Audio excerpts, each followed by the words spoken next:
2 more coming out next month. All right, so I'm going to read you a few pieces from here and then a few newer ones. This first one is called Wretched Beautiful. I will never fit your limited ideal of what you expect me to be. I am complicated, to say the least.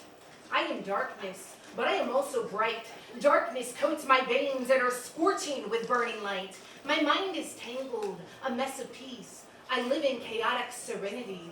Sadness holds hands with joy. They coexist inside of me. I am the fearless who is afraid.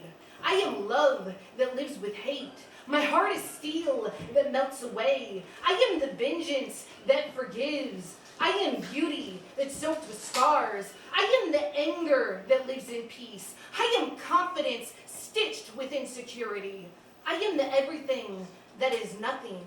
I am wretched beautiful.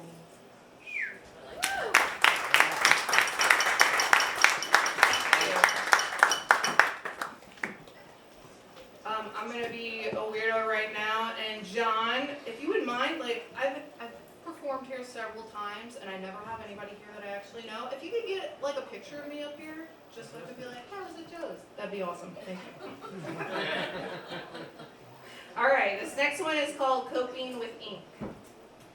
I wish I could drink you away, or numb you with a drug.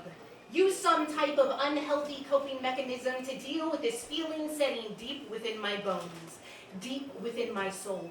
Something to shatter the weight of these memories, the weight of insincerity, the weight of broken promises. Just let me drink you away. Let me numb you with a drug. Let me be unhealthy. Instead, sobriety keeps its hold, and all I have is this ink seeping through this page.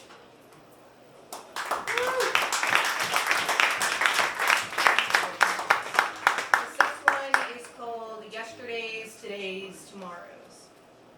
Days have become easier. Nights are no longer spent in the company of tears. I'm progressing. Quite possibly, I may even be healing. But as I drive beneath the dark, clouded skies on this cold December night, staring at the blurred lines of an empty highway stretching for miles, I feel the absence of you creep across my skin and make its way slowly deep into my body until it consumes me wholly. Tears fall as the sound of mediocre, repulsive sounds make their way through speakers. Hands grip the steering wheel, bearing white knuckles that refuse to move even for relief. Our promised tomorrows will never come, and there's been too many yesterdays and todays without you in my life. All of your tomorrows will be spent without me, and soon you'll forget the yesterdays we once had. What does the reality of this make you feel? I want our broken promises of tomorrows back. I want all of my tainted yesterdays and todays to be clean of you again. No longer are any of them yours to keep. And the tears keep falling. My yesterdays, todays, and tomorrows will only be spent with me.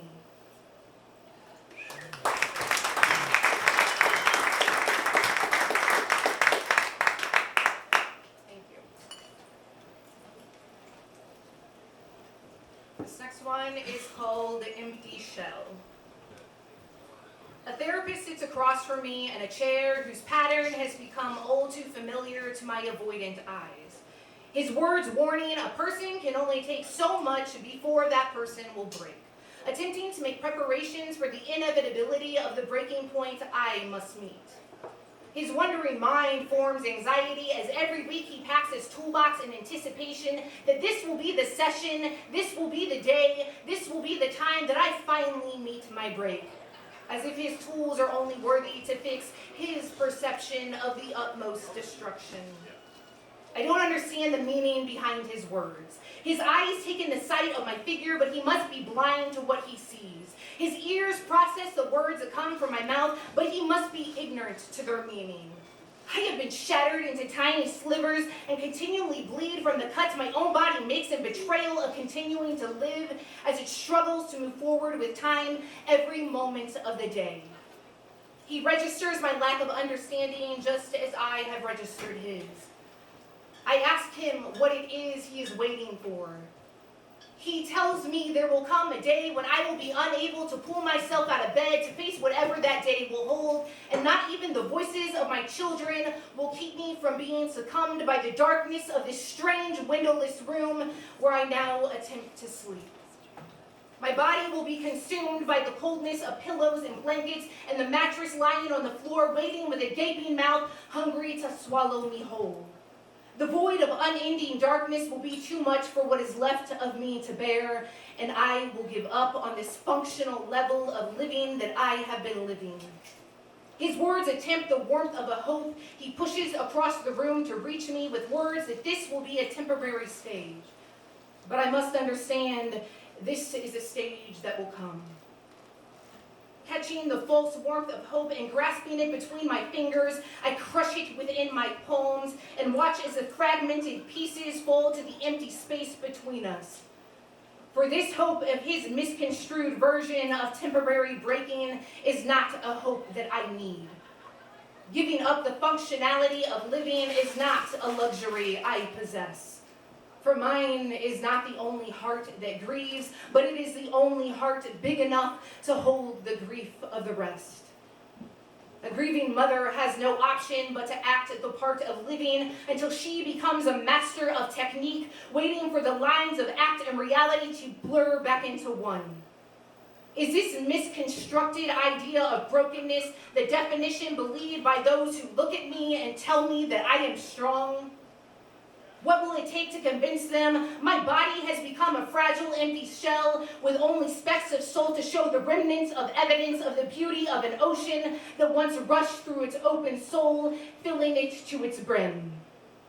Put your ear to this seashell chest, and I promise you will only hear the faint echo of the crashing waves that once lived inside. But broken bodies still move. Shattered hearts still beat. Damaged minds still think, and empty seashells still make a sound.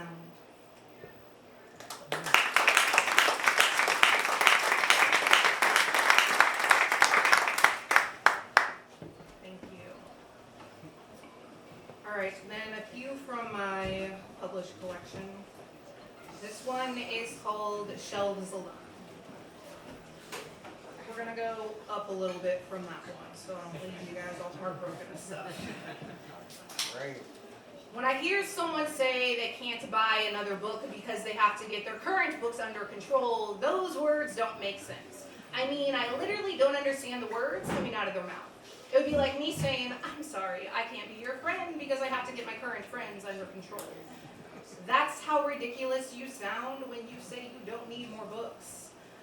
My books are friends to me, each with their own unique personality, and I can always use more friends, both hard copy and in the flesh. My friendship with books is one of the things that makes me happy to be alone. When you're alone, there's no one to say you have too many books. My dad is not a yeller. He yells while working on cars, and he yells about my mom's books. That's about it.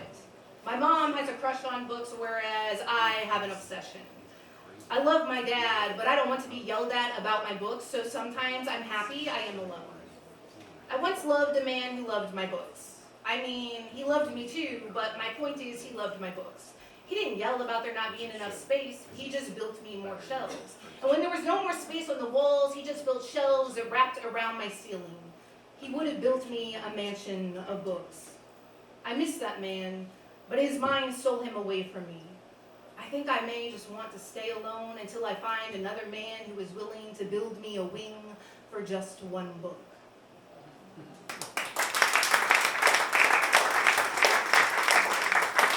Thank you.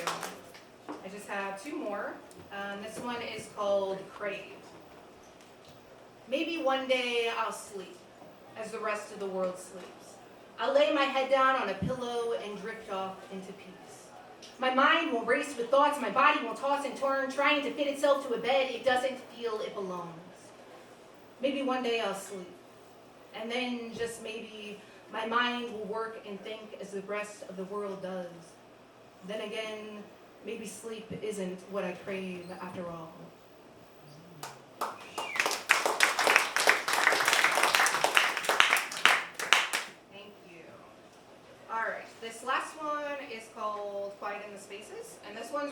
towards me, and I'm reading it because I have not had this in my life lately, and I'm trying to get back to a place where I can have it. I don't enjoy the rush of life. Not rush as an emotion, but rush as in not enough time. You see, I need time. I needed to savor the quiet moments, the ones found in the spaces between the significance of a day. I want to sit in the car to finish a song. I want to pull over to watch a sunset, to stop and snap a picture of something I find beautiful. I want to lie down in the grass and look up at the sky. Both clouds and stars can captivate my mind. I want to take the long way home, and sometimes I want to drive slower to prolong that destination. I love the significant parts of a day and the excitement that often comes with them. But I find it's the quiet in the spaces that feeds my soul and lets me know that everything will be all right.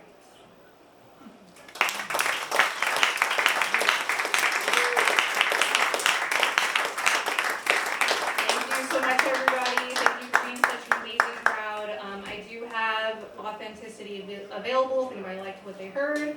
$15 cash, Venmo, PayPal, all that stuff. So thank you guys so much. I really appreciate it. Thank you.